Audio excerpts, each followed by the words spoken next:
நாட்டிலே என்ன நடக்குதுன்னு தமிழ்நாடு முதலமைச்சருக்கு தெரியல. அவ்வளவு ஒரு மோசமான ஒரு ஆட்சி தமிழகத்தில் நடந்து கொண்டிருக்கிறது. நிறைய வாக்குறுதிகளை கொடுத்தாங்க, 525 வாக்குறுதிகளை கொடுத்தாங்க.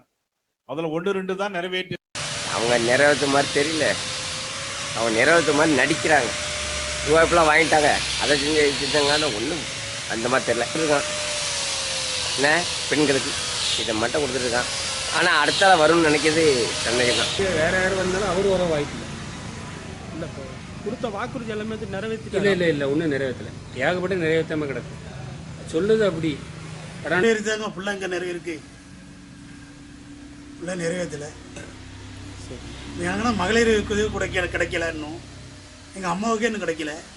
பெண் சொல்லி 1000 சொன்னோம்ல, அந்த 1000 சொன்னதுல 100 பேர்ல 10 பேருக்கு தான் வருது, 90 பேருக்கு வரல. அப்படிதான்